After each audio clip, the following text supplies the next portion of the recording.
Fala aí, rapaziada do nosso canal do Palmeiras, trazendo mais um vídeo aqui no nosso canal. E nesse vídeo aí para falar da vitória do Verdão 2-1 sobre o Corinthians no clássico paulista, o derby. Mais de 40 mil torcedores estiveram presentes ali no Allianz Parque, fizeram uma grande festa e o Verdão venceu.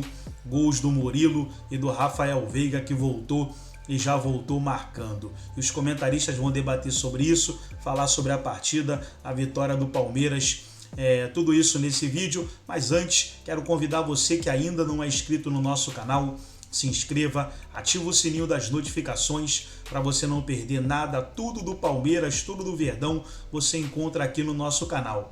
E nesse vídeo, repercutindo a vitória aí do Palmeiras no clássico contra o Corinthians, 2-1 no Allianz Parque. É o time do Abel Ferreira, imbatível o Verdão. Vamos para o vídeo e daqui a pouco nós estaremos de volta. Do antes, porque você tem que perceber se o técnico funciona ou não funciona, não nos resultados do jogo, mas nos métodos de treino, no dia a dia, na maneira como os jogadores assimilam as ideias. Quem avalia isso?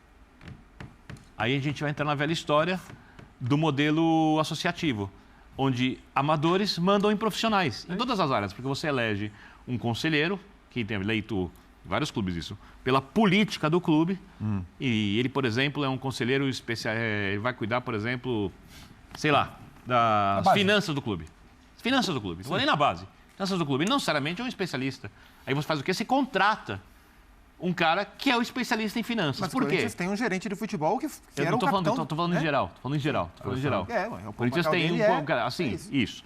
Só que você não deveria ter hierarquicamente acima de você alguém capaz. Isso vale para o futebol. Aliás, a coisa mais difícil você achar no futebol são diretores de futebol remunerados que conseguem entender o mercado plenamente. Isso é uma coisa que o Brasil tem mais carência.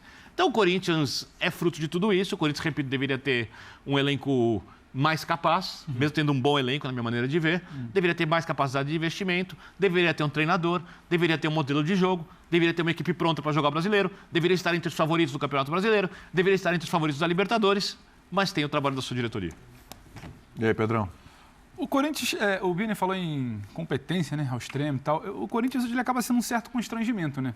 Porque o Danilo... E não é só dessa diretoria, tá? É uma incompetência que segue diretoria após diretoria, porque o clube não tem no caixa o que deveria ter, o que a sua torcida como mercado oferece. Esse é um dos itens que não cabe apenas a essa diretoria. Isso é uma coisa de muito tempo. Mas só uma coisa de muito tempo. Claro.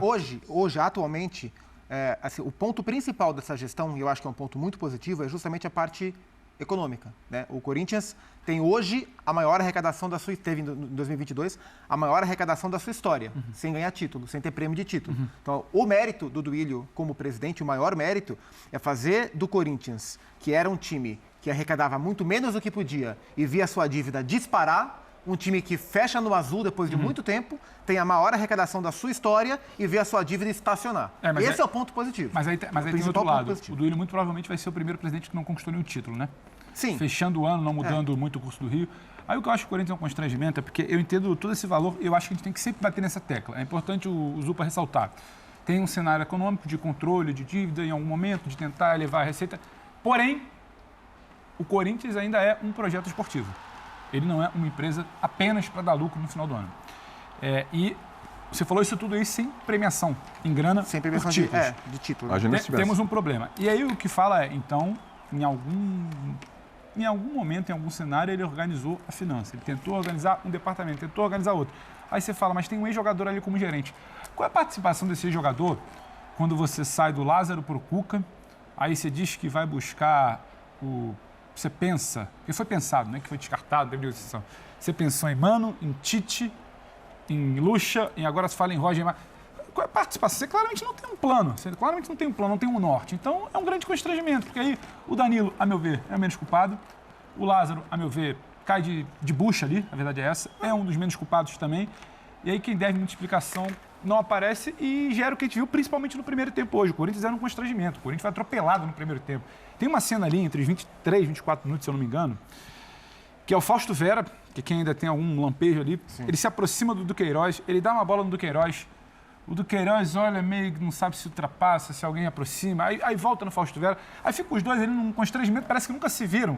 Então, tipo assim, parecia um retrato ali do que era o Corinthians naquele momento. Nulo, não sabia o que fazer. O Corinthians não sabia o que estava fazendo em campo hoje. E aí, do outro lado, você tem o melhor projeto esportivo do país atualmente. Não é que o Flamengo seja melhor elenco, o melhor projeto esportivo, um trabalho de longo prazo. E aí, o Corinthians não compete, o Palmeiras compete. O Corinthians não ganha uma disputa de bola, o Palmeiras ganha todas. O Corinthians não se aproxima para criar, o Palmeiras aproxima para criar, o Palmeiras finaliza, o Palmeiras tem bola aérea. Então ficou uma coisa muito previsível. A gente se assistia ao jogo ali, um ao lado do outro, aí o Paco ainda brincou. Pedro, escanteio. Bola no primeiro pau, vai ser um gol dali. Pronto. Pô, isso é mais segundo gol, atrai, acelera, gol. No segundo tempo, eu virei pro Willian e ainda falei, pra mim ainda tá com cara de uns 3-1, porque o Palmeiras desacelerou, tirou o pé, tem Libertadores 4. Tem tomado um golzinho de vez em quando. O Corinthians vai achar um gol nesse abafo aí, é muito nisso, é muito pelo que o Palmeiras não faz. Bingo. E aí o Palmeiras vai tentar acelerar pra fazer um terceiro só pra garantir. Quase fez esse terceiro. Quase então, foi isso. Muito previsível, tudo que a gente não espera de um clássico. E previsível porque hoje não parecia um clássico. Era um grande time contra um time de menor investimento, sabe, sem estrutura, aquela coisa da Copa do Brasil, Davi contra o Goleiro. Parecia isso no primeiro tempo. Era um time de futebol e um não time de futebol. E aí o Zupa já se debruçou pelos motivos, o Birner também. Então acaba que vira um constrangimento, porque o Corinthians não pode ser aquilo ali no primeiro tempo. Aí segundo tempo, o Palmeiras desacelera, você faz uma mexida, você tenta subir um pouco mais. Você não tem criação nenhuma. Você acha ali, na verdade, o Corinthians acha um gol numa cobrança, de escanteio no primeiro pau. Aí acaba furando, surpreende o Everton, a bola entra, a gente não sabe se o gol foi contra ou não. Então, quando fica muito previsível um clássico, tem alguma coisa errada. Um clássico muito previsível de duas equipes gigantes tem alguma coisa errada. Eu achei o jogo hoje um pouco assim. Você sabia que o Palmeiras ia ganhar. Ah, porque teve uma bola ali, um bate-rebate do Corinthians ali no segundo tempo, quase que o saiu. O Paulinho chutou.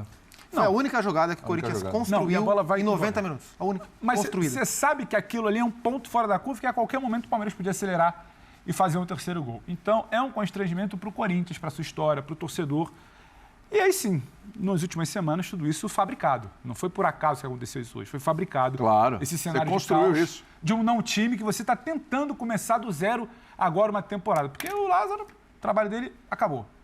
O trabalho do Cuca não começou, 2 jogos. Agora você está atirando para 4 coisas muito distintas. Assim. Então você parece que vai começar do zero.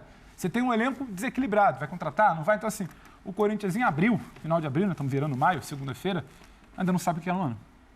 Exatamente.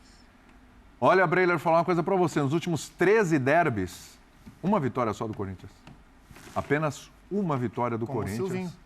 Com o professor Silvinho. Com o professor Silvinho, que foi aquela vitória que deu, né? Opa! É o Química Arena, 2 gols. É o agora vai. Sim. O famoso agora vai. E ponto final, Breiler. O Corinthians, infelizmente para o torcedor corintiano, e aí a culpa não é a gente está inventando nada aqui, não. Os números estão aí e as administrações estão aí, né? O Corinthians, infelizmente, ultimamente... Não é a freguesia para o Palmeiras. Não, essa supremacia do Palmeiras não deveria ser assim. Reflete o abismo de gestão entre os dois clubes. Isso daí é até óbvio de acontecer. A gente já observou no Rio de Janeiro o Flamengo se distanciando dos rivais e agora, novamente, por incompetência administrativa, os principais times do Rio começam a observar um horizonte diferente e isso tem acontecido aqui. O Palmeiras sobrando num cenário regional de rivalidade local.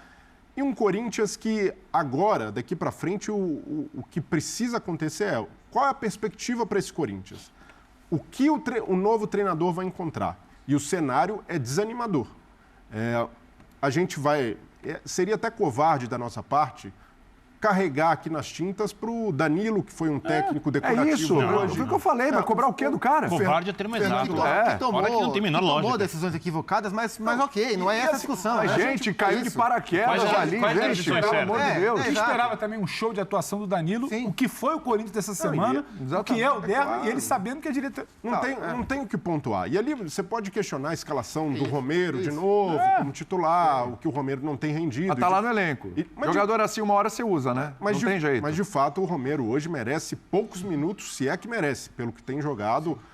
O que ele fazia, o forte do Romero, que era fazer recomposição, marcar lateral, não tem feito. Tem perdido, pelo contrário... Mas já não é mais o Corinthians do Carille também, né? Convenhamos, né? Exato. E prejudicado pela estrutura do time. E aí a gente analisando também até os técnicos que o Corinthians tem tentado. Primeiro, o Tite... o Tite, mesmo que não tivesse a convicção de ir para a Europa, de tentar dar um salto na carreira, o Tite não arriscaria sua biografia para pegar esse elenco do Corinthians. O Tite sabe que a missão ali é árdua. Qualquer treinador que chegar vai pegar um rabo de foguete para conseguir, primeiro, consertar o elenco. É um elenco visivelmente desequilibrado. Hoje a gente viu o Corinthians entrar em campo com 2 laterais que não são laterais. O Bidu no Cruzeiro, ele jogava como um ala, praticamente um meia aberto pelo lado esquerdo. Como para marcar, não serve. E você tem Fábio Santos e Fagner nas 2 laterais.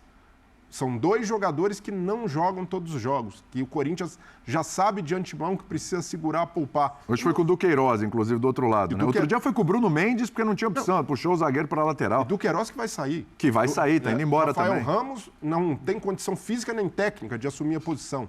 Então a gente observa esses problemas no Corinthians e a gente faz uma transposição, enxerga problemas em todos os setores. Caiu o Roger Machado, estão falando do Roger Machado, né? O nome que está sendo mais falado, inclusive os companheiros do GE e tal, enfim. Estão dando aí como nome que está aí na cara do gol. O Corinthians nega o acerto, É isso. mas as conversas estão aí.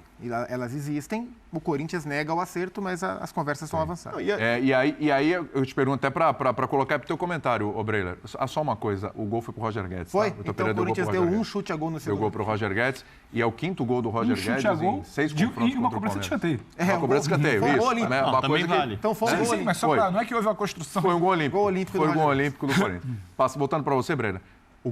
Se for o Roger Machado, se for o Tite, Luxemburgo, Mano Menezes e tal. O presidente do Fortaleza, inclusive, até brincou essa semana.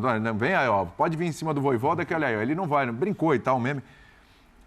O que esperar do Roger Machado? Porque, assim, é um Corinthians que no começo de Campeonato Brasileiro, ele só tem uma vitória, tem 3 pontos, ele já está largando atrás, absolutamente bagunçado, teve uma crise institucional muito séria nesse momento, e é um Corinthians que vai pegar o Independente Del Valle em casa, num jogo, numa rodada onde o Argentino Júnior pode disparar para 9 pontos, e se o Corinthians não vencer, ele se complica muito. Eu estou falando de se complica, não é que vai ficar em segundo lugar no grupo, se complica é uma possibilidade de nem passar de fase, porque vai fazer os 2 jogos mais pesados na volta fora de casa, contra o Argentino Júnior e o Del Valle. E hoje o Corinthians não é um dos 2 melhores times do grupo. E ele não hoje, é um o dos time dois- do Corinthians.